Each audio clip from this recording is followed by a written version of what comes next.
नमस्कार, मैं रवीश कुमार। कहीं 0% मतदान तो कहीं 5 से 8% तक कम मतदान तो कहीं मतदाता सूची से ही लोगों के नाम गायब। यह चुनाव वोट डालने का हो रहा है या वोट नहीं डालने का चुनाव है? गर्मी को जिम्मेदार बताया जा रहा है, मगर यह भी बहाना लगता है। हम इस वीडियो में उत्तराखंड, बिहार और राजस्थान की भी बात करने वाले हैं। 2019 की तुलना में 102 सीटों पर मतदान कम हुआ, बढ़ा नहीं। अगर राज्यों के हिसाब से देखिए तो बिहार, उत्तराखंड, राजस्थान में मतदान काफी कम हुआ है। नागालैंड में तो 6 जिलों में 0% मतदान हुआ है। क्या यह कोई सामान्य घटना है? नागालैंड के पूर्वी इलाकों को लेकर केंद्र ने जो वादे किए वो पूरे क्यों नहीं किए? यहां के लोग कई साल से विकास का इंतजार कर रहे हैं। हालत यह है कि नागालैंड की खबर को अखबारों ने कोने में निपटा दिया है। यह बताता है कि हमारा लोकतंत्र से ज्यादा दूसरी और चीजों में विश्वास बनता जा रहा है। आज पूरे देश में इसी पर बड़ी बहस होनी चाहिए थी। मुख्य चुनाव आयुक्त से लेकर प्रधानमंत्री से लेकर विपक्ष के नेताओं को सबको इस पर बोलना चाहिए था कि नागालैंड में क्या हुआ और क्यों हुआ। क्यों दूसरे राज्यों में भी लोग वोट डालने नहीं निकले हैं? कभी राम के नाम पर, कभी मंदिर के नाम पर, कभी 2047 के नाम पर। क्या इसके लिए चुनाव हो रहा है? तो लोग मंदिर क्यों ना जाएं? मतदान केंद्र जाकर क्या करेंगे? नागालैंड के 6 जिलों में वोट नहीं पड़ा, इससे बड़ा तिरस्कार क्या हो सकता है? वहां तो लू नहीं चल रही, वहां तो मौसम सुहाना है, फिर भी लोगों ने 6 जिलों में 0% वोट क्यों किया? इन मतदान केंद्रों को सजाने में, यहां तक सुरक्षा कर्मियों और मतदान कर्मियों को लाने में कितनी दिक्कतों का सामना किया गया होगा। लेकिन 6 जिलों के कुल 4 लाख मतदाता अगर वोट ना डालें तो यह कोई साधारण घटना नहीं।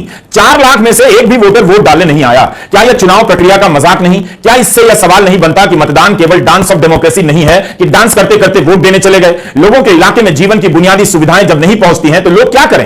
एक दिन डांस करें या साल भर प्यास से लेकर सड़क के लिए मरते रहे? आखिर इतना मीडिया, इतने अखबार डांस ऑफ डेमोक्रेसी बताने में लगे हैं तो लोग मतदान केंद्रों में डांस करने क्यों नहीं गए? नागालैंड के इन मतदान केंद्रों पर तो मतदाता छोड़िए, कोई डांसर भी नजर नहीं आ रहा। चुनाव आते ही अखबारों और चैनलों के कार्यक्रमों के नाम पूरे चुनाव को चिरकुट बना डालते हैं। लगता ही नहीं कि लोगों के लिए चुनाव हो रहा है। या तो मोदी के लिए चुनाव हो रहा है या किसी और नेता के लिए। हर समय सर्वे चल रहा होता है या फिर डिबेट शो में नेता और कार्यकर्ता एक दूसरे पर कुर्सियां फेंक रहे होते हैं। क्या यही परिपक्व लोकतंत्र का आचरण है? तो आम आदमी अपने घर चला गया, लौट गया, तो आप करते रहिए डांस ऑफ डेमोक्रेसी और कौन बनेगा प्रधानमंत्री टाइप के कार्यक्रम अपने स्टूडियो में बैठकर। नागालैंड में जो हुआ है वो मतदान के बहिष्कार की सामान्य घटना नहीं। इससे राज्य व्यवस्था का सर शर्म से झुक जाना चाहिए कि लोगों ने उसे किस तरह से रिजेक्ट कर दिया। यह तस्वीर नागालैंड के मंत्री के घर के बाहर की है। पाइवांग कोन्यांग का घर है। इन्हें मतदान केंद्र पर जाने से रोका गया। ईस्टर्न नागालैंड पीपुल्स ऑर्गेनाइजेशन के वॉलंटियर ने घर को बाहर से घेर लिया। यही नहीं, राज्य सरकार के सलाहकार के घर को भी रोका गया, घेरा गया ताकि वे वोट ना डाल सकें। यहां एक विधायक को ईस्टर्न नागालैंड पीपुल्स ऑर्गेनाइजेशन के वॉलंटियर घर से बाहर निकलने पर रोक रहे हैं। विधायक भी वोट नहीं डाल पाए। पूर्वी नागालैंड में विधानसभा की 20 सीटें हैं, इनमें से 4 सीटें तो बीजेपी के पास हैं। तो क्या बीजेपी के विधायकों ने भी वोट नहीं डाला? ईस्टर्न नागालैंड पीपुल्स ऑर्गेनाइजेशन ने आह्वान किया था कि कोई वोट देने नहीं जाएगा।